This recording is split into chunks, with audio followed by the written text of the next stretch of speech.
अस्सलामुअलैकुम। पाकिस्तान जिंदाबाद। पाकिस्तान को 78वां यौम आज़ादी, मारका हक, जश्न आज़ादी, सब कुछ बहुत मुबारक हो। So basically 78th celebration of Pakistan जो आज हम कर रहे हैं, हमारे इर्द गिर्द भी आपको नजर, और हम तो खैर सुबह सुबह आए हैं, ये तो कल से बात चल रही है। और वो सेलिब्रेशन जो है वो आप अपने गलियों में, मोहल्लों में, शहरों में, हर जगह टीवी स्क्रीन पे, मतलब कोई मैसिव किस्म की सेलिब्रेशन हो रही है इस साल। हर साल ही हम तो वैसे कमेमोरेट करते हैं और सेलिब्रेट करते हैं, लेकिन इस साल का मज़ा ही कुछ और है। जो फायरवर्क्स हुए अब्दुल्ला, कल आपने फायरवर्क्स देखे, concerts in almost every other place that you can imagine. लोगों ने अपने तय भी एहतमाम किए हुए हैं, स्कूलों में, कॉलेजेस में, मोहल्लों में छोटी छोटी पार्टीज जो है ना, वो मुझे लगता है कि हर जगह ही हो रही है। भाई ना सिर्फ हम बल्कि ओवरसीज पाकिस्तानी भी इस मर्तबा अलग ही एहतमाम कर रहे हैं। So my friends, family, somebody lives in Qatar, Saudi, Dubai, America, वहाँ पे अलग गेट टुगेदर चल रहे हैं। एक और बात, ये वो मौके होते हैं जब हर पाकिस्तानी पाकिस्तान के परचम के रंग में रंग जाता है। मेरा रास्ता ज़रा तवील है और रास्ते में 2-3 किलोमीटर सिर्फ कच्ची आबादी है। जब आप यकीन मानिए कि उस कच्ची आबादी में हर झोंपड़ी, हर छत के ऊपर मैंने पाकिस्तान का परचम लहराता हुआ देखा है। वो बच्चे जिनके पास शायद खाने के लिए नाश्ता भी नहीं है और पैर में चप्पल भी नहीं है, वो भी पाकिस्तान का परचम सीने पर सजाए आज घूम रहे हैं, खुश हैं, जश्न मना रहे हैं। और ये हमारे लिए सोचने का मकाम भी है कि हमें इन बच्चों के लिए कुछ करना है, हमें इन लोगों के लिए कुछ करना है। मतलब हम एक वो जश्न तो मना रहे हैं, बट हम बहुत से हमें ही लोग हैं जिनको हम भूल नहीं सकते। और Abdullah, thank you for pointing that out as well. अच्छा, आपने अपने रास्ते की बात की है, तो जिस रास्ते से मैं आती हूँ वहाँ थ्रू आउट पूरा सी व्यू हमारा जो कराची का है मशहूर, वो चल रहा है। और मैं आपको एक बात बताऊं, लोग बसेरा डाले बैठे हैं। लोग मतलब I come really early in the morning, और अक्सर अमन का माहौल होता है वहाँ। यहाँ तो लग रहा था अब्दुल्ला कि रात से लोग नहीं गए। हाँ। मतलब जो रात को आए हुए थे ना एंजॉय करने, वो सुबह तक बैठे ही हुए थे। तो मैंने और आपने कराची के दो एक्सट्रीम एंड्स को कवर करके बता दिया है कि क्या माहौल है, बिकॉज वाकई हम एक्सट्रीम एंड्स पे ही रहते हैं। अच्छा जी, मुल्क भर में 78वां जश्न आज़ादी मिली जोशो जज्बे के साथ मनाया जा रहा है।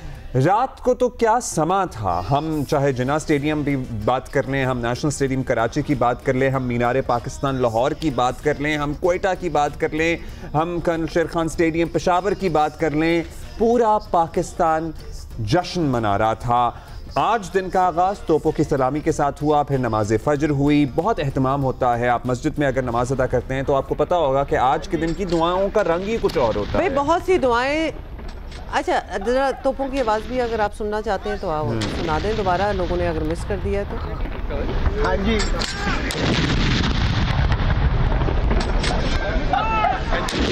अभी रिसेंटली आपको पता है ना कि हमने तोपों और गोलों की आवाज़ें सुनी हैं जब हम सफ आरा थे, हम जंग में थे अगेंस्ट इंडिया, और अभी चंद माह ही हुए हैं और वो जंग अल्लाह ताला ने हमारे नसीब में उसमें फ़तह लिखी। और अब ये जो जश्न है, जो खुशी है, ये उसी की वजह से, बेशक उसी लिए है। अच्छा, वो सारी आप दुआओं की बात कर रहे थे ना, तो ये दुआएं ही हैं जो रंग लाई हैं। अच्छा जी, अच्छा, हम आपको बराह रास्त लिए चलेंगे जहाँ जहाँ भी जो भी आम शख्सियत गुफ्तगू करेगी, तकरीबात होंगी। अभी सुप्रीम कोर्ट से आप देख रहे हैं चीफ जस्टिस ऑफ पाकिस्तान इस वक्त परचम कुशाई कर रहे हैं और तमाम तर सरकारी इमारतों में खुसूसी एहतमाम किया गया है। सुबह हमने देखा मज़ार क़ायद पर गार्ड्स की तब्दीली की पुरवकार तकरीब हुई। ये सुप्रीम कोर्ट से मनाजिर हैं जहाँ chief justice of Pakistan justice Yahya Afridi और दीगर उनके साथी जज साहिबान और बार के मेंबर, सीनियर वकला, तमाम लोग मौजूद हैं। और इस वक्त अभी एक्चुअली थोड़ी देर कबल के विजुअल्स हैं जब वहाँ परचम कुशाई की तकरीब का एहतमाम किया गया है।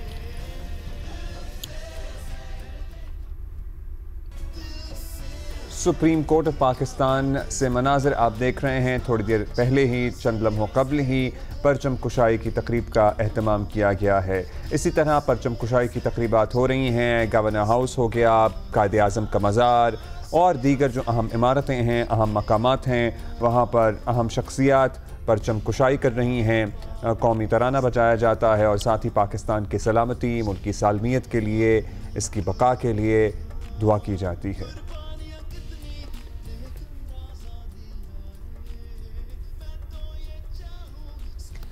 Chief justice of Pakistan justice Yahya Afridi मेहमान खुसूसी हैं। सुप्रीम कोर्ट में भी आज जश्न आज़ादी की मुनासबत से खुसूसी एहतमाम किया गया है परचम कुशाई का। अच्छा, यह हर किसी की एक तैयारी होती है ना, तो एक बहुत सॉम्बर किस्म का माहौल भी हो, जैसे नेचुरली अभी जो हमने आपको दिखाया आगे 2 बच्चों की तैयारी देखी थी, कितने प्यारे। मतलब आज के दिन ना आप अपने कपड़ों में झंडा लगाएं, आप अपने बालों में, कल से हम आपको बता रहे हैं कि क्या क्या चीज़ें, बच्चियों के क्लिप्स, बोझ, मतलब हर चीज़ में झंडा है, तो वो बहुत अच्छा लगता है। किसी और दिन उस तरह अच्छा लगे या ना लगे, लेकिन अभी होते हैं ना जो हमें हर दफ़ा देखने में मिलते हैं और हर दफ़ा उतनी ही फैसिनेशन होती है उनको देखकर। चेंज ऑफ गार्ड की हम बात कर रहे हैं। मज़ार क़ायद पर चेंज ऑफ गार्ड्स हुआ और अच्छा, मज़ार इकबाल पे भी हुआ, लाहौर में भी आपको पता है वो बिल्कुल। हम पहले मज़ार क़ायद दिखा दें जहां पर पाक बहरिया के सेलर्स और कैडेट्स ने एजाज़ी गार्ड्स के फ़राइज़ संभाल लिए हैं और देखिए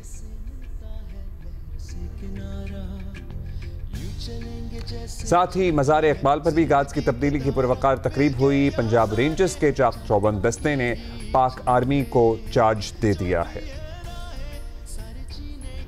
भारत के खिलाफ आपको पता है हमारी तारीखी फतह है और आज़ादी का जश्न वैसे तो मनाया ही जाता है, लेकिन इस मरतबा तो 1 अगस्त से ही अलग रंग अलग माहौल पूरे हर शहर, हर गली मोहल्ला मकामी रंगों से बिल्कुल बहुत ही खूबसूरत लग रहा होता है। ये कुछ रात के मनाजिर हैं जो हम आपको दिखाना चाहते हैं, बिकॉज हमने आपको बताया था कि क्या फायरवर्क थे। सबसे पहले जरा इस्लामाबाद से शुरू करें।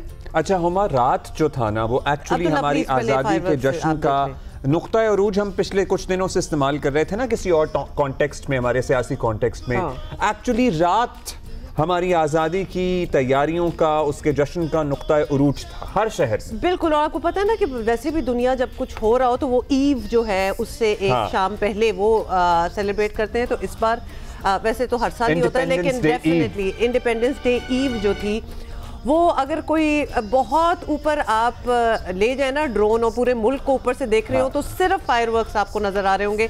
मीनार पाकिस्तान के फायरवर्क्स लुक स्पेशली स्टनिंग, क्योंकि वो मॉन्यूमेंट ही इतना खूबसूरत है और क्या रंग दिया हुआ है इसको और इर्द गिर्द जरा। अच्छा, वैसे तो हर जगह ही आतिशबाजी खूबसूरत लगती है, लेकिन पता नहीं क्यों मीनार पाकिस्तान की आतिशबाजी का अलग ही रंग होता है। अच्छा, नेशनल स्टेडियम में जी हम आ गए हैं जो कि भरा हुआ था लोगों से। आपको पता है कि कल एक फ्री कॉन्सर्ट भी था इधर पाकिस्तान की तारीख का सबसे बड़ा कॉन्सर्ट था जिसमें लाइन ऑफ आर्टिस्ट्स आप देखिए, आतिफ असलम, राहत फतेह अली खान, हकीका कियानी, सज्जाद अली और कैफी खलील, सारे लोग थे यहाँ मौजूद और हजारों शहरी थे। बड़ी देर के लिए फायरवर्क्स जो हैं वो होते रहे।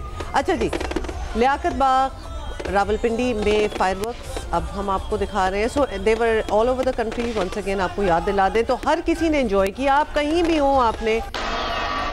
और अब्दुल्ला, आप कह रहे थे आपकी फेवरेट फायरवर्क मुल्तान को। जी, मुल्तान की भी अचानक से मेरी फेवरेट हो गई है क्योंकि क्या स्टनिंग विजुअल्स हैं। विजुअल देखिए ना कि आप फायरवर्क एक्चुअली वो कहाँ कर रहे हैं, कौन से तारीखी मकाम पे कर रहे हैं, कौन सा मॉन्यूमेंट है, क्योंकि अच्छा अभी तो मैं आपको क्वेटा लिए चलूंगा ना तो आप कहेंगी कि भाई वाह, लेजर लाइट शो पहाड़ों के ऊपर हो रहा है।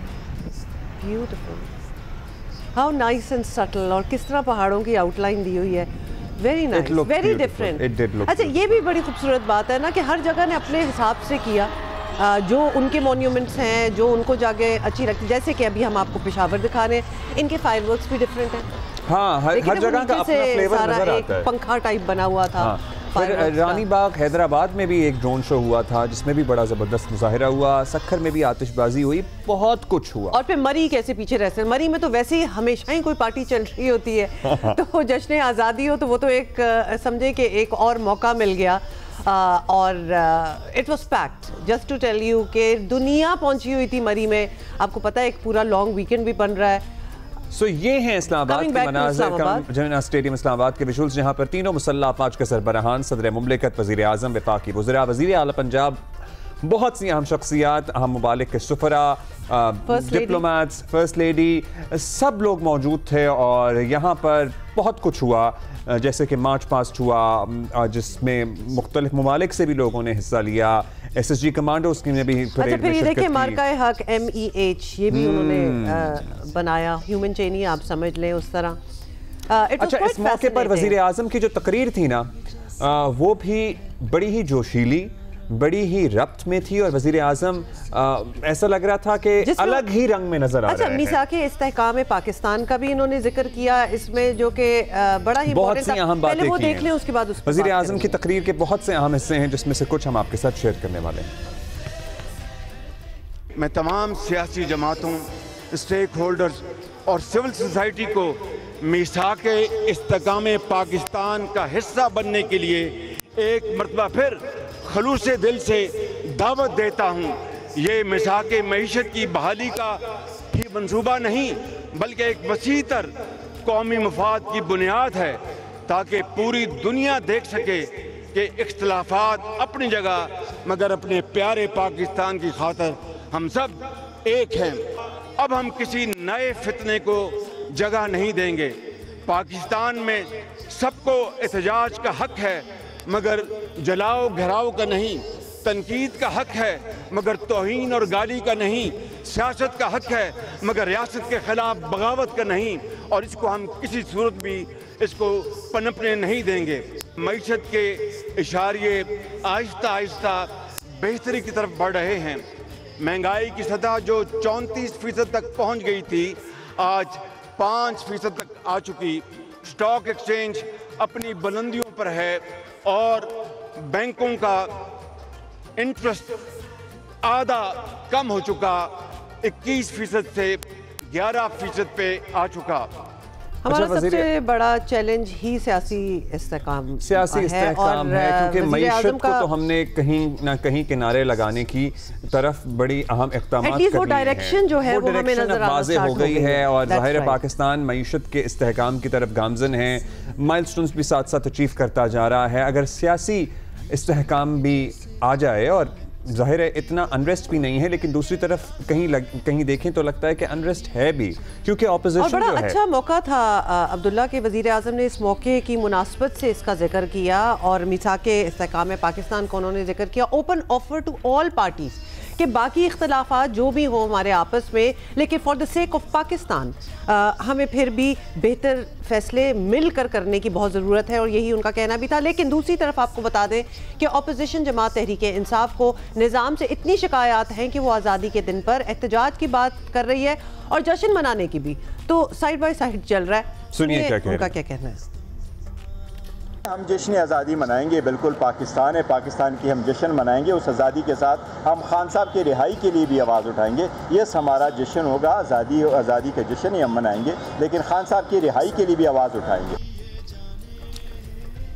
ये सूरत हाल है। तहरीक इंसाफ तो अपनी जगह, हुकूमत की इत्तेहादी जमात पीपल्स पार्टी को भी कुछ शिकवा है। चेयरमैन पीपल्स पार्टी भी ऐसा लग रहा था कि वफाक से खुश नहीं है। 2 दिन पहले वो नया NFC अवार्ड भी बात कर रहे थे इसकी। कल उन्होंने वज़ीर आज़म शहबाज शरीफ को ये भी कहा कि बाकी पाकिस्तान के लिए शहबाज स्पीड और कराची के लिए स्लो स्पीड, शहबाज स्लो उन्होंने कहा। हाँ जी, ऐसा नहीं होना चाहिए। हमने उम्मीद तो किया था शहबाज स्पीड के लिए और कराची को तो शहबाज स्लो मिल गया है, और ऐसे तो नहीं हो सकता है कि लाहौर के लिए शहबाज स्पीड और कराची के लिए शहबाज स्लो। तो मैं ज़रूर ख़ास तौर पे रिक्वेस्ट करूँगा वज़ीर आज़म साहब से कि जो K4 के हवाले से वादे किए गए हैं इस शहर के हवाले से, वो जल्द से जल्द पूरा करें। जैसे कराची में बसने वालों का भी यही शिकवा है कि कराची में जो तरक्याती मंसूबे होते हैं, चाहे वो सूबाई हुकूमत के अंदर हों, चाहे वो वफाक के तहत चल रहे हों, उनकी स्पीड बाकी मुल्क की निस्बत ना होने के बराबर होती है। और कराची के साथ ये ज़्यादती इसलिए है क्योंकि कराची पाकिस्तान की मईशत में सबसे बड़ा किरदार अदा करता है। तो ये भी अच्छा था कि बिलावल भुट्टो ज़रदारी साहब ने ये याद दिलाया और ये मेंशन कर दिया। ये बड़ी इंपॉर्टेंट चीज़ें हैं, ये बड़ा मौका ऐसा है कि इस पे सारे एक दूसरे को वैसे ही सुन रहे होते हैं लेकिन सुन भी रहे हैं, और जो इंपॉर्टेंट चीज़ें हैं उनको मेंशन करना, जिस तरह वज़ीर आज़म ने भी किया और फिर बिलावल भुट्टो ज़रदारी ने भी किया। अच्छा, ये भी एक मॉडल है जहां पीपल्स पार्टी निज़ाम का हिस्सा भी है, लेकिन साथ ही इख्तिलाफ जो होता है उसको बरमला रखती भी है सामने जमहूरी रिवायात के तहत, जहां अपनी बात मनवानी होती है। And it seems to be working as well. It is working. और दूसरी तरफ एक दूसरा तरीका कार है जिसमें आप कहेंगे जी हम तो तहस नहस कर देंगे, निज़ाम से बाहर आ जाएंगे, जो पहले हुआ भी है। अच्छे सलाहकार की तरह, मतलब जो चीज़ नहीं सही हो रही होती है उसकी निशानदेही करें, साथ बैठ के मिल के बैठे मसले का हल निकालें। ये भी एक तरीका है, and this is the only actually way that works. अच्छा, मौजूदा सियासी निज़ाम में भी बहुत और कुछ हो रहा है जिसका हम जिक्र करना चाहेंगे। हमारे गेस्ट भी हमारे साथ हैं, उनसे भी बात कर लेते हैं। मीसाक इस्तेहकाम पाकिस्तान की पेशकश है, इस पे कैसे पेशरफ्त होगी ये भी देखना जरूरी है। ये बड़ा आपने पोइट्री ऑलमोस्ट कर दी है सुबह सुबह। अच्छा जी, राना एहसान अफजल हमारे साथ हैं, कोऑर्डिनेटर वज़ीर आज़म हैं, आते रहते हैं हमारे शो पे। राना साहब, जश्न आज़ादी मुबारक। सबसे पहले तो आपको हम कहना चाहेंगे आज यौम आज़ादी है और आज तमाम दिन हम कायदे आज़म के विजन की बातें और पाकिस्तान को एक नया पाकिस्तान बनाने के वादे जो हैं वो सुनेंगे भी और करेंगे भी। तो फ्रैंकली क्या हमारी सियासी क़यादत में ये काबिलियत नज़र आती है कि ऐसा कर सकें एक्चुअल? बिस्मिल्लाहिर्रहमानिर्रहीम और पूरी कौम को जश्न आज़ादी मुबारक हो। देखिए, बिल्कुल प्राइम मिनिस्टर शहबाज शरीफ और ये गवर्नमेंट जो है इसकी बारहा कोशिश है कि पाकिस्तान में जो सियासी माहौल है वो बेहतर हो और आप बातचीत के जरिए जो है वो मामला को आगे लेके चलें। अभी इसी तरह आपने देखा कि स्पीकर ऑफ द हाउस और जो हमारी गवर्नमेंट के लीडर्स हैं वो कोशिश कर रहे हैं कि कोई बातचीत का रास्ता खुले, चीज़ों को बेहतरी की तरफ लेके जाएं। तो बिल्कुल ये क़यादत जो है इसने, अगर आप देखें पिछले 1.5 सालों में जो माशी डिफिकल्टीज थी उनको स्टेबलाइज किया, आपकी क्रेडिट रेटिंग्स बेहतर हुई, आपकी जो महंगाई की शरह थी वो नॉर्मलाइज हुई, आपके ओवरऑल जो इंडिकेटर्स थे, आपकी रिजर्व्स बढ़े इस मुल्क के, तो हर लिहाज से इंटरेस्ट रेट्स नीचे आए। तो बिल्कुल मैं समझता हूँ कि जो करंट गवर्नमेंट है और उनके जो प्राइम मिनिस्टर हैं, दे आर केपेबल कि वो जो कायदे आज़म के फरमान थे और उनके मुताबिक यूनिटी, फेथ, डिसिप्लिन के हवाले से चीज़ों को आगे जाए। अच्छा राना साहब, अपोजिशन की हालत देखें कि ज़ाहिर है बड़े मुश्किल में है, ना होने के बराबर है। बड़े फैसले कानून और आइन साजी में आज़ादी, आलमी हालात भी मवाफ़िक़, एक ओपन फील्ड है आपके लिए बहैसियत हुकूमत। एक सफ़ा भी ऐसा जो ज़ाहिर है सबको वैसे तो माजी में लगता था कि ऐसा आइडियल सफ़ा नहीं होता, लेकिन आपको भी यही लगता है। अब इससे आइडियल हालात मिल नहीं सकते, बस कौमी यकजहती में कुछ हमें कमी नज़र आती है। बतौर हुकूमत इसके लिए वज़ीर आज़म ने पेशकश तो कर दी, लेकिन आप लोगों को तशवीश होती है इसके लिए और सीरियस मेजर्स आपको लगता है कि लेने चाहिए, ज़रूरत है? देखिए, बिल्कुल जो पोलराइजेशन का माहौल जिस तरह मैंने आपको पहले कहा, ये एक अच्छी रवायत नहीं है सियासत में कि आप जो है हुकूमत और जो अपोजिशन और जो ट्रेजरी बेंचेस हैं कि वो मिल बैठ के मुल्की एजेंडे के ऊपर गुफ्तगू ना कर सके, या मिल बैठ के जो बड़े इकोनॉमिक चैलेंजेस हैं उसके ऊपर डिबेट ना कर सकें, जो कि एक ऐसी या नेशनल कंसेंसस अपना डेवलप कर सके उन इश्यूज के लिए जो कि क्रॉस कटिंग है और बड़ी नौयत के हैं। तो मैं समझता हूँ कि इस हवाले से हमारी कोशिश तो हमेशा जारी रही और उस माहौल को हम बेहतर करने की भी कोशिश करते हैं। लेकिन अगर एक जमात जो है वो अपने सेल्फ इंटरेस्ट से बाहर नहीं निकल पाती तो हमारी काविश जो है या कोशिश में कमी नहीं आएगी, वो जारी रहेगी। तो मैं समझता हूँ कि हल तो सियासत में तो यही हल तो बैठ के टेबल से ही निकल। चलें, ऑपोजिशन की अब हम क्या बात करें, उनके साथ क्या सलूक और क्या बातें होनी है, दैट्स अनदर स्टोरी। लेकिन आपके अपने इत्तेहादियों के जो तेवर हैं वो भी बदले बदले से हैं। बिलावल साहब बड़ा खुलकर वफाक से दोबारा शिकायत कर रहे हैं। ये शिकायत ख़त्म क्यों नहीं हो रही हैं और यही हम आपसे पूछना चाहते हैं, क्यों ऐसा लगता है कि मुस्लिम लीग नून पीपल्स पार्टी को साथ लेकर चलना नहीं चाहती? ये ज़रा समझा दें। नहीं, मुस्लिम लीग नून तो हमेशा साथ लेके चलना चाहती है। चैलेंज कोalition हुकूमत में हमेशा होता है कि हर जमात का अपना मैनिफेस्टो होता है, उसका अपना ओपिनियन होता है हर पॉलिसी के ऊपर या डायरेक्शन के ऊपर कि किस डायरेक्शन में आपने जो है वो मुल्क को लेके जाना है। तो ये एक आसान काम नहीं होता, कोalition के अंदर फ्रिक्शन आती रहती है। लेकिन क्या ये फ्रिक्शन ऐसी है कि जो इस कोalition को थ्रेटन करे? मैं नहीं समझता। और क्या PMLN जो है, अगर जब भी कोई फ्रिक्शन आती है या मसाइल होते हैं तो क्या उसको सीरियसली हल करने की कोशिश नहीं करती? हमेशा करती है और हमेशा हम मुशावरत की तरफ बढ़ते हैं। हमेशा हम कोशिश करते हैं कि पीपल्स पार्टी के साथ गुफ्तगू करें, उनके इश्यूज को रिजॉल्व करें। लेकिन चैलेंजेस भी हैं, हम IMF के प्रोग्राम में हैं और दीगर मामलात हैं तो जिनको हमने साथ लेके चलना है। तो अभी भी जो पीपल्स पार्टी जो इश्यूज उठा रही है उनके साथ हम बैठेंगे और हमेशा की तरह हम पूरी उम्मीद है कि वो रिजॉल्व हो जाएंगे। बहुत शुक्रिया राना एहसान अफजल, कोऑर्डिनेटर वज़ीर आज़म हमसे बात कर रहे थे। लेकिन अभी एक छोटी सी ब्रेक लेते हैं and will be right back. अच्छा कुछ रियलिटीज है ना, उनके बारे में भी बात करनी होती है, जैसे कि हो गए हुमा के वी आल्सो मूव ऑन और हम आगे देखना शुरू हो जाते हैं। मैंने नहीं आदी होना, इट हर्ट्स। वनडे सीरीज में आपको पता है कि वेस्ट इंडीज ने पाकिस्तान का जो हशर किया है, और हम हशर ही कहेंगे, there are no other words, क्योंकि हमारे साथ यही हुआ है। बेशक जश्न आज़ादी है, we should perhaps not even be talking about this क्योंकि ये इतना अच्छा टॉपिक नहीं है, but we are going to talk about it.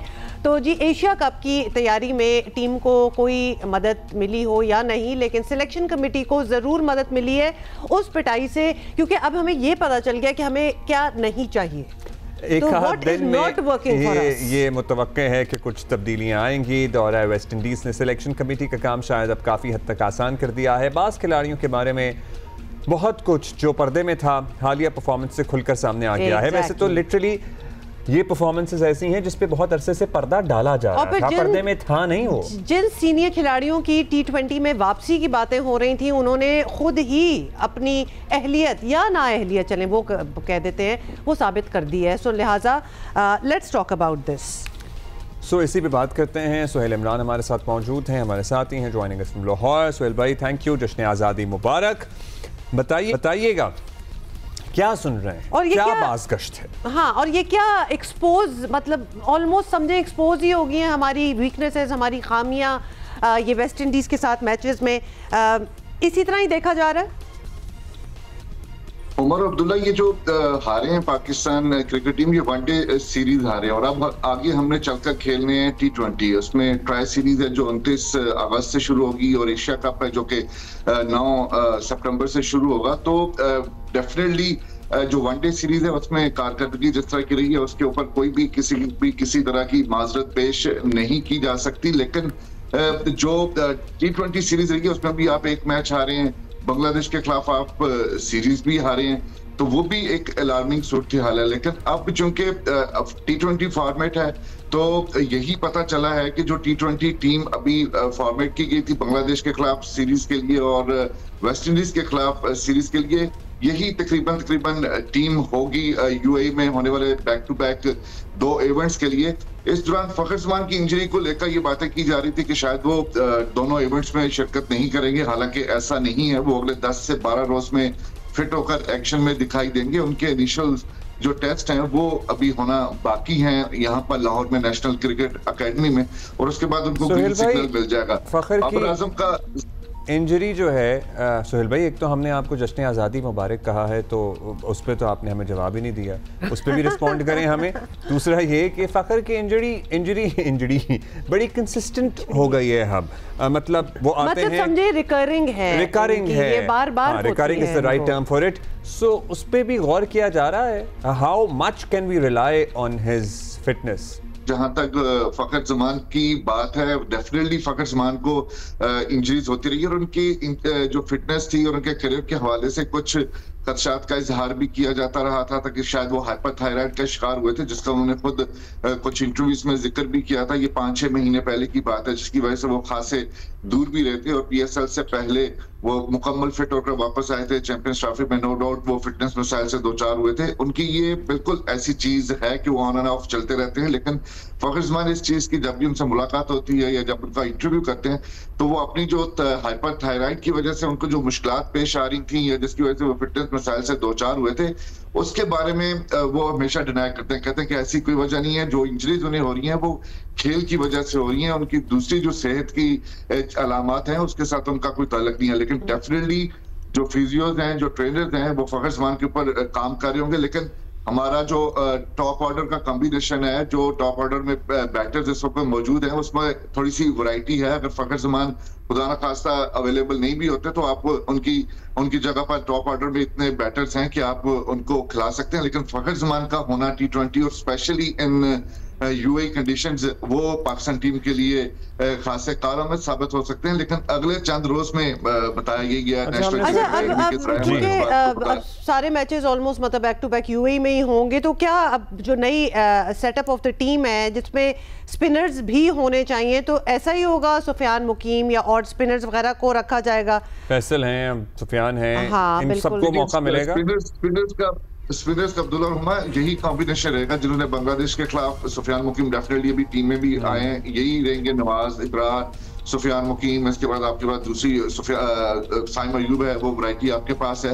अगर वर्कलोड मैनेजमेंट और जो वहाँ की कंडीशंस है जो कि बहुत ज्यादा गर्म है, आप रोटेशन पॉलिसी अपना सकते हैं फास्ट बॉलिंग के शोबे में, और उसमें आप एक दो मैचेस में सीनियर बॉलर्स को बाहर बैठा सकते हैं, उनकी जगह पर आप सलमान मिर्जा को ला सकते हैं और उसके साथ साथ अहमद दानियाल को खिला सकते हैं। लेकिन जो स्पिनर है वो आपके यही रहेंगे, ताकि जो वहां पर 50 प्लस का टेम्परेचर आजकल चल रहा है, और उन दिनों में भी यही एक्सपेक्ट किया जा रहा है कि 47 के ऊपर टेम्परेचर रहेगा। तो उन कंडीशंस में आपने अपने फास्ट बॉलर्स को बचा के रखना है, और जो स्पिनर्स हैं उनको वहां की कंडीशंस के मुताबिक आमाहंग करना है। यही वजह है कि दोनों कॉम्बिनेशन, जो दोनों टीमें हैं वो एक साथ अनाउंस की जाएंगी, और अभी यही तजवीज है कि 21-22 को ट्रैवल किया जाए यूएई के लिए, और वहां पर ही जो pre series pre events camp है उनका इनेकाद किया जाए। अगले 2 से 3 रोज के अंदर इस तमाम तर सूरत-ए-हाल हो जाएगी। इसकी चेयरमैन पीसीबी मोहसिन नकवी ने मंजूरी देनी है, और डेफिनेटली मंजूरी मिल जाएगी, और कैंप जो है और जो तैयारियां होंगी वो यूएई में होंगी। ठीक, बहुत शुक्रिया, thank you for the update. और आपसे तो ऑब्वियसली होती रहेगी, बिकॉज क्रिकेट के बगैर तो हम रह ही नहीं सकते, बेशक अच्छा खेल रहे हो या ना अच्छा खेल रहे हो, ऐसा ही है ना। We are so obsessed with cricket. But inshallah we'll do better. और हमने सीख लिया होगा, और हम we are also good at moving on. So we have sort of hopefully moved on from what happened. We really have no choice. And we are looking forward to good performances in the future. आज अच्छा दिन है ना, तो हम अच्छी बातें करेंगे, ब्रेक के बाद हाजिर होते हैं। Encouraging बातें करेंगे, और उसी के साथ हम एक ब्रेक भी ले लेते हैं।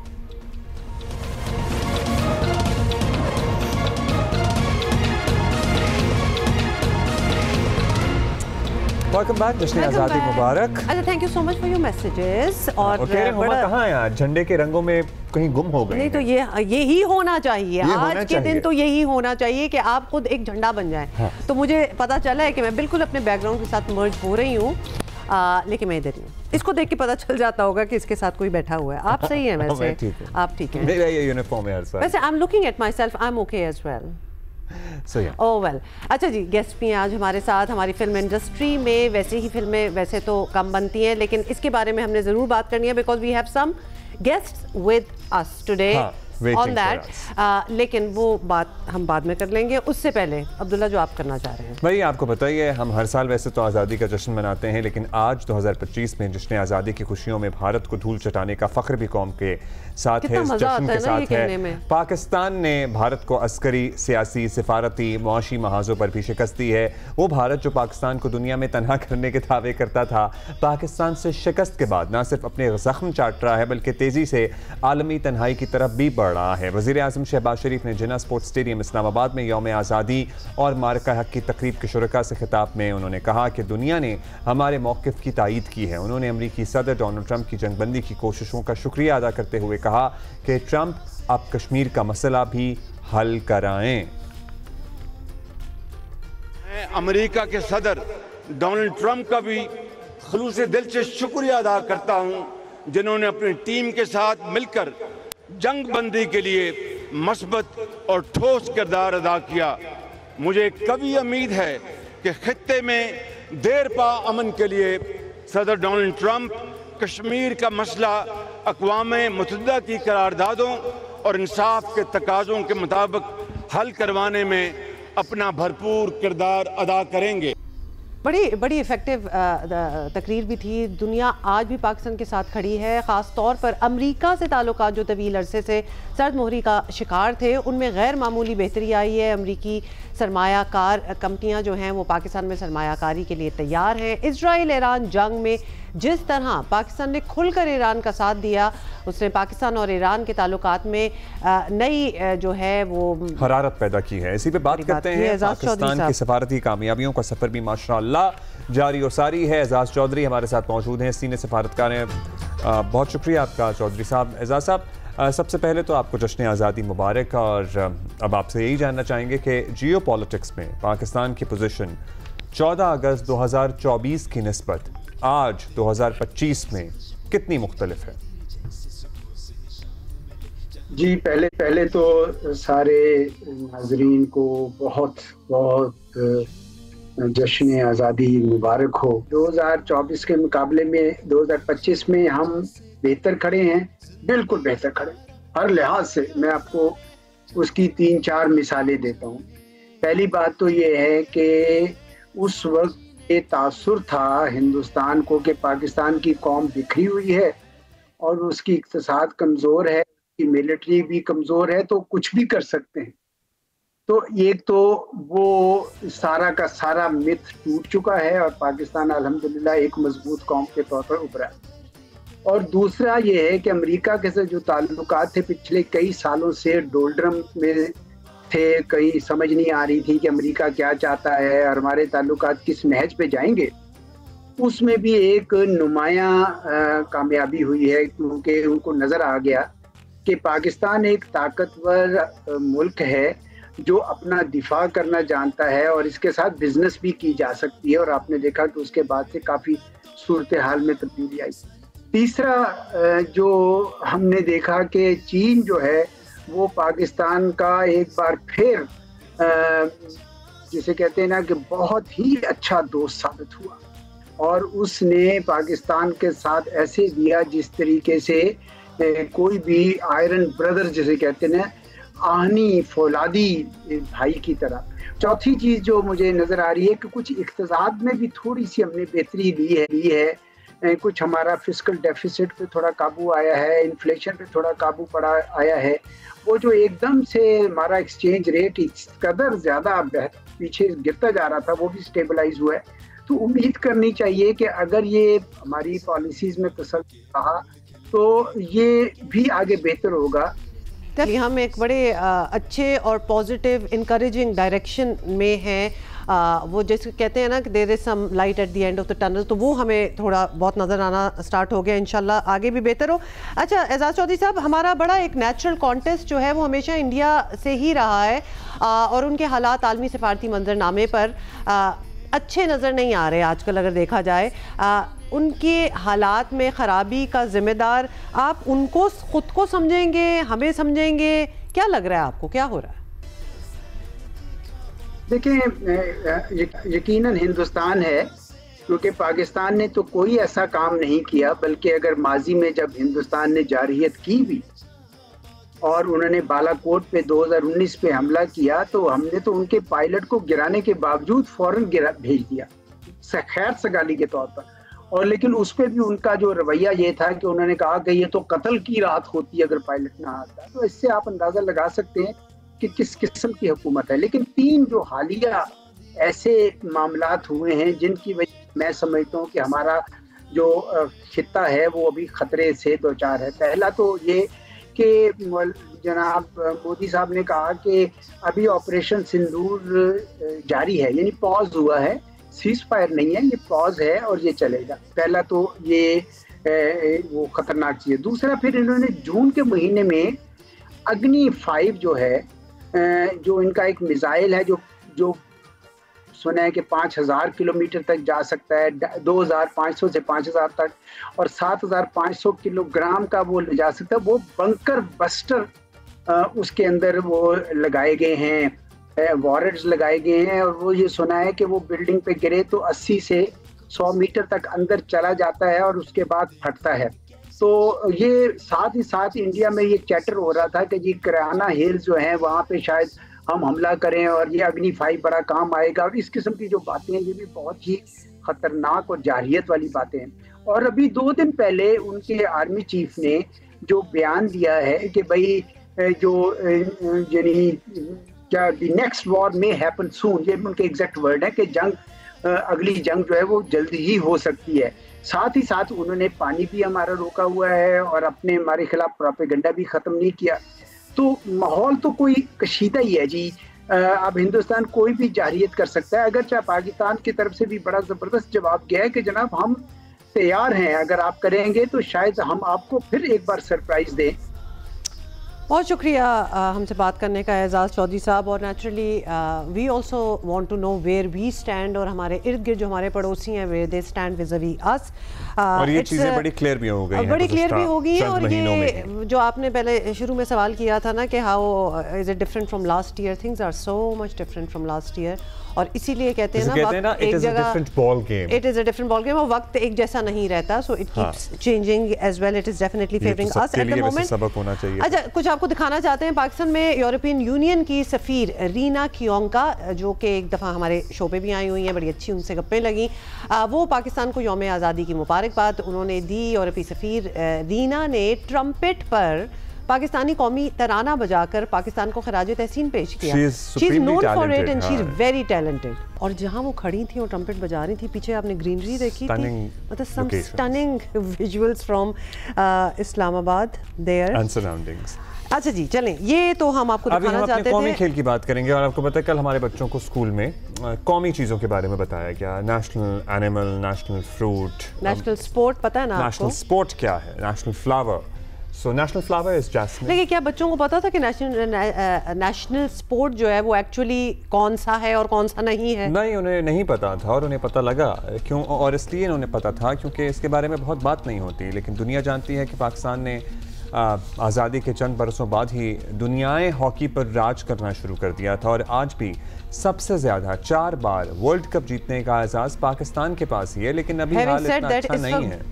अच्छा नहीं है, बहुत बुरा हाल है। बीच में तो बहुत ही बुरा था। ऐसा लग रहा था कि बीच में थोड़ा सा अब मुझे लग रहा है कि थोड़ा रिवाइव होना शुरू हुआ है मामला। ओके, चलें इसी पे फिर बात कर लेते हैं कि वो रिवाइव होना शुरू भी हुआ है कि नहीं। लेकिन yes, we did have a very good time, मतलब बहुत ही अच्छा ज़माना था, glorious time for Pakistan hockey. और फिर वो बिल्कुल ख़त्म हो गया है and now we are struggling. लेकिन कुछ बेहतरी भी आ सकती है शायद। शहबाज अहमद सीनियर ओलंपियन हमारे साथ हैं और उनसे बात कर लेते हैं। शहबाज साहब, पहले तो जश्न आज़ादी मुबारक आपको। हॉकी हमारा कौमी खेल डेफिनेटली है और हम इसमें दुनिया के सुपर पावर भी रहे हैं at one time. Gold medal हो, वर्ल्ड कप या कोई भी मुकाबला हो, सब जीते हुए हैं हम। तो अब ऐसा बिल्कुल नहीं लग रहा कि अब हम वहाँ दोबारा पहुँच सकते हैं। It's a bit of A struggle. जो हालात हैं उन्हें देखकर आपको पर्सनली मायूसी तो होती होगी। हाँ, बिल्कुल मायूसी होती है, क्योंकि अगर मैं शहबाज सीनियर हूँ, इस मुल्क और हॉकी की वजह से हूँ, दुनिया में मैं पहचाना जाता हूँ, मैराडोना ऑफ हॉकी लोग कहते हैं, या हुकूमत पाकिस्तान ने हिलाल इम्तियाज दिया, तो ये सिर्फ हॉकी की वजह से है।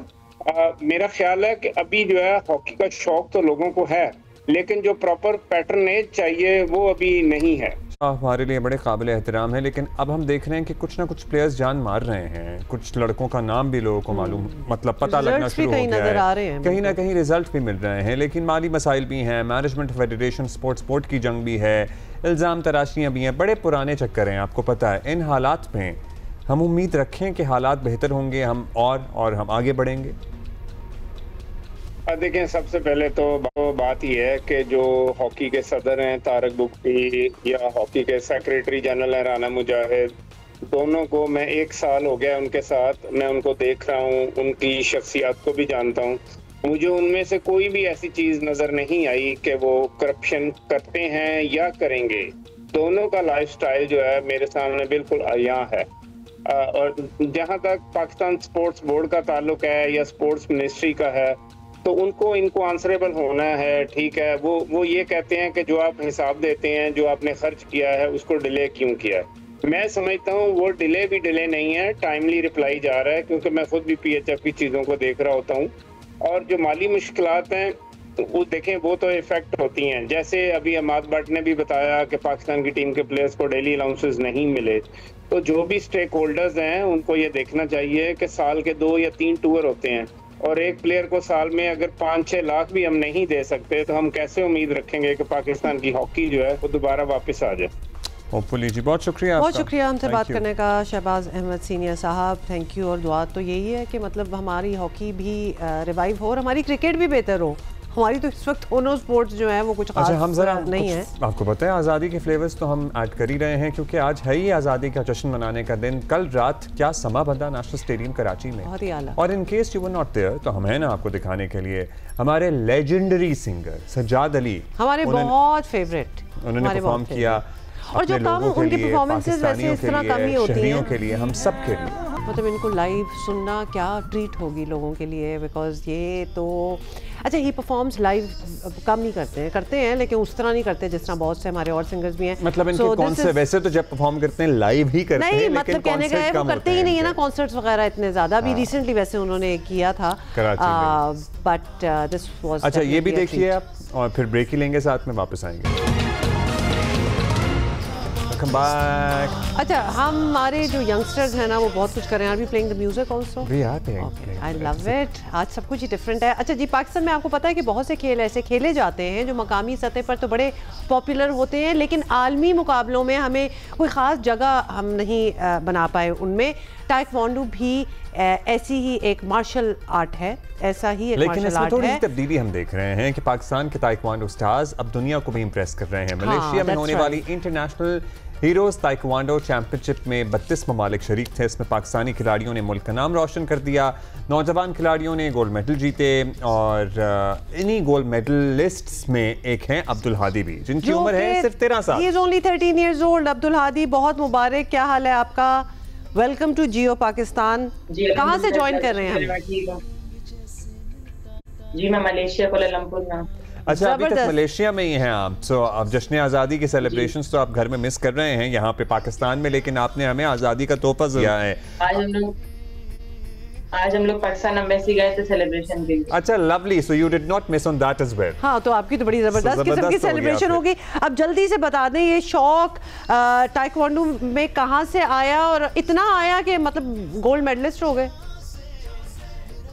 जी जो मेरे अब्बू हैं वही मेरे ताइक्वांडो टीचर हैं, वही मुझे बचपन से लेके जा रहे हैं, तो उस वक्त से मेरा शौक चला।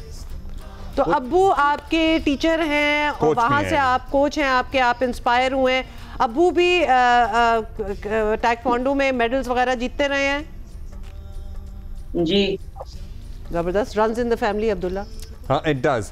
अच्छा अब मुझे बताइए अब्दुल हादी, जब 13 साल के बच्चों से हम बात करते हैं ना और हाई अचीवर्स होते हैं स्पोर्ट्स में, सो एक नेचुरली हमारे वालिदैन के जहन में ये सवाल आता है कि भाई स्टडीज़ और खेल और ये सारा कुछ कैसे मैनेज होता है। सो आप कैसे मैनेज करते हैं? जी स्टडीज और स्पोर्ट्स हम लोग मैनेज कर देते हैं।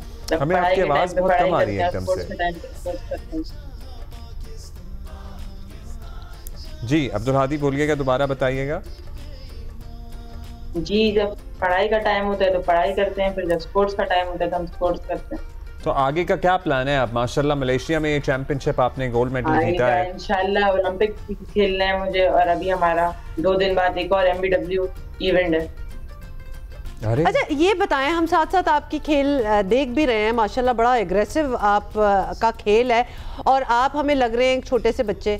तो ये बता दें कि ये कॉम्बिनेशन किस तरह बनता है, कितनी प्रैक्टिस होती है, इसमें एग्रेशन है या टैक्टिक्स है और कितनी सेफ्टी होती है? हाँ ये सब किस तरह होता है? इसके लिए हमें डेली 3000 किक्स करनी पड़ती हैं और बहुत इसके लिए पीछे की बहुत मेहनत होती है। 3000 किक्स की प्रैक्टिस में होता है? आर्म गार्ड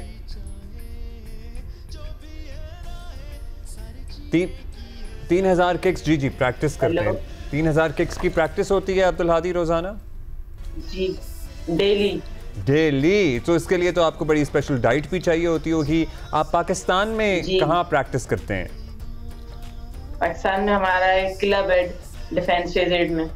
अच्छा वहाँ पे आप प्रैक्टिस करते हैं। लवली, जबरदस्त। अब मुझे बताइएगा, स्कूल में तो आपका बड़ा नाम होगा आपके स्कूल मैं में, कहने वाला था स्कूल में आपका बड़ा रोब होगा। हाँ रोब भी होगा जरा कुछ। बाकी आपके क्लास फेलोज डरते हैं आपसे कि कहीं इधर उधर कोई किक ना लगा दी? नहीं स्कूल में तो किसी को फालतू में मारते नहीं है, स्कूल में मैं आराम से रहता हूँ। स्कूल में आराम से रहना भी चाहिए आपको, नहीं तो आपके लिए मसाइल भी पैदा हो सकते हैं। अच्छा तो आप तो इंस्पिरेशन होंगे एटलीस्ट अपनी फैमिली में, तो वैसे तो पूरा पाकिस्तान ही अभी इस वक्त आपको देख रहा है, तो कोई बड़े छोटे भाई बहन वगैरह कोई और भी फॉलो कर रहा है, कोई और भी किसी और स्पोर्ट में या ताइक्वांडो में ही? जी मेरी 2 बड़ी बहनें हैं, वो अभी पढ़ाई कर रही हैं। अच्छा अब्दुल हादी, आपको क्या लगता है पाकिस्तान इंटरनेशनल सतह पे, आलमी सतह पे ताइक्वांडो में आगे ओलंपिक्स में कामयाबी हासिल कर सकता है?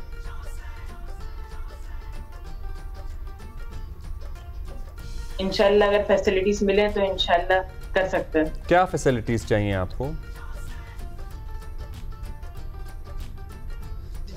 जी, इसमें इन गेमों में पैसों की बहुत जरूरत होती है। Funds basically. तो अभी ये जो मलेशिया गए हैं आप, एयर टिकट, ये जो खर्चा वगैरह कर रहा है, ये आप खुद ही कर रहे हैं, ये मलेशिया जाने का, कंपटीशन में हिस्सा लेने का, या आपका अपना एक्सपेंस है सारा? जी, हम पर्सनल कर रहे हैं, मेरे फादर करते हैं। तो the same story everywhere. लेकिन you have done really well. Your father has done really well. Congratulations to you, your family, your mentors, everybody. भाई आज के दिन की मुनासबत से एक दफ़ा फिर हम रिक्वेस्ट कर रहे हैं to anybody you know who matters and who's listening. ये हमारे बड़े टैलेंटेड बच्चे हैं, बड़ा ही स्ट्रगल करके इनको अपने आप को मनवाने के लिए ऐसे कॉम्पिटिशन्स में जाना पड़ता है जहाँ इनको लिटरली अपने एसेट्स, अपनी प्रॉपर्टीज़ कुछ ना कुछ बेच के जाना पड़ता है। एयर टिकट्स नहीं मिल रहे, वहाँ जाके रहना, और फिर भी गोल्ड ले आते हैं। मतलब आप इनकी डिटर्मिनेशन देखें। Please assist them, help them out. और बल्कि हम तो क्योंकि कराची में ही हम रहते हैं और यहाँ तो बहुत ही मदद होती है, मतलब जो डिज़र्विंग हो वहाँ उसको असिस्ट किया जाता है। तो Abdul Hadi is one deserving youngster, an athlete. अच्छा, मेडल भी दिखा रहे हैं अब्दुल हादी। मेडल तो हमने देखा नहीं, वापस आए, जल्दी से मेडल दिखा दें।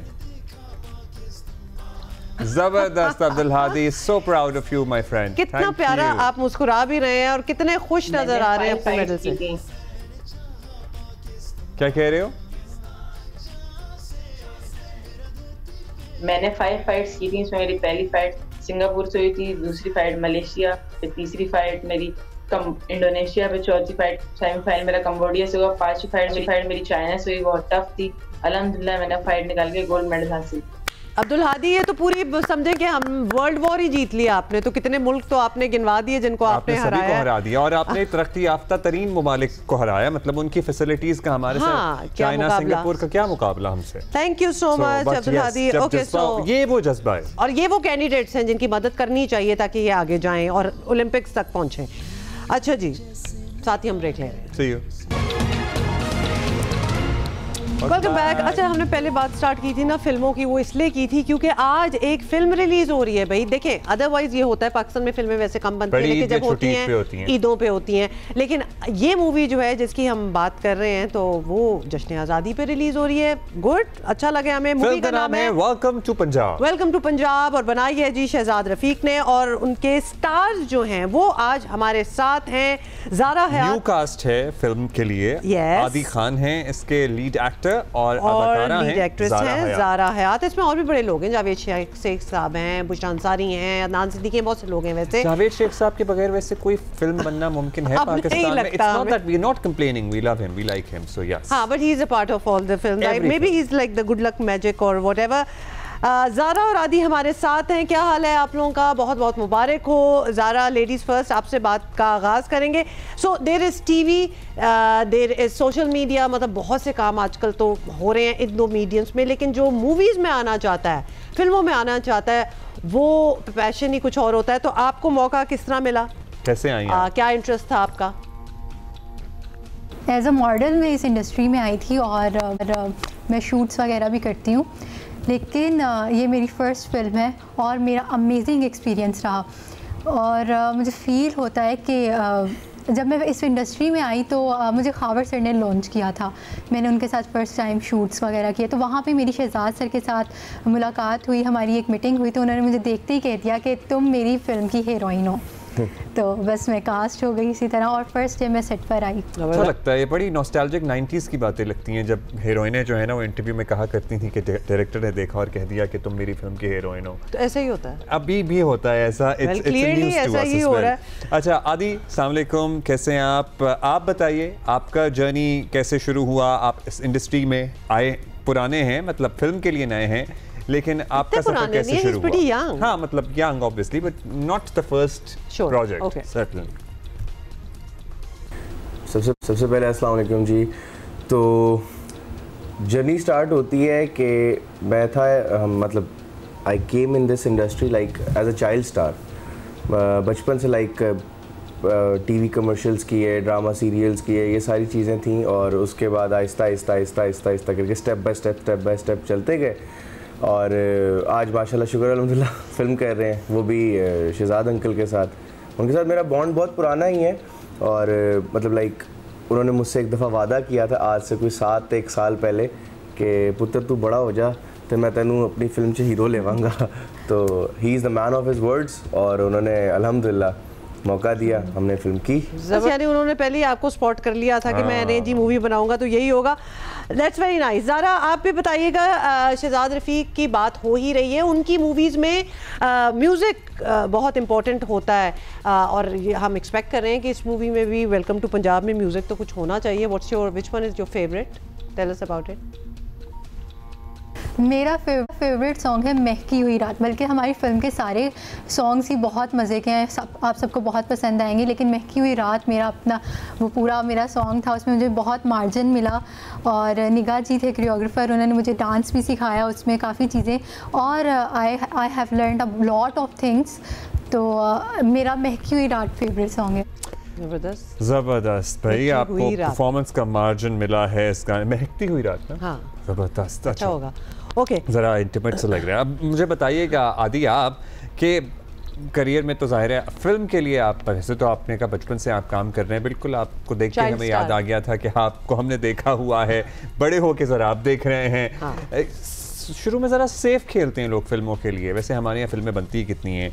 अब इस फिल्म का हम ज़रा ज़्यादा नहीं बताएंगे, लेकिन एक हसास मौजू है, सो ये आपने रिस्क लिया या you had to do it? First of all जो हम लोगों ने एक चीज़ इसमें देखी है ना, हमने एक्चुअल लॉलीवुड दिखाया है कि हम क्या थे, हम क्या हैं।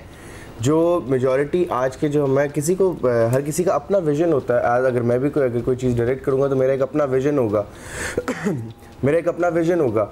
But as a Shahzad uncle उनका एक एक्सपीरियंस है, मतलब हम जब पैदा नहीं होते वो तब से फिल्म्स बनाते आ रहे हैं, उनका एक एक्सपीरियंस है, उनको एक अपना पता है कि जी मेरा ये विजन है, मैं इस तरीके से इसको लेके चल सकता हूँ। And he is back into the film games like after 7 to 8 years, ऐसा ही है, 7 से 8 साल बाद वो आए हैं वापसी, उन्होंने कम बैक किया एज अ फिल्म उसमें अपना फिल्म की जर्नी के अंदर।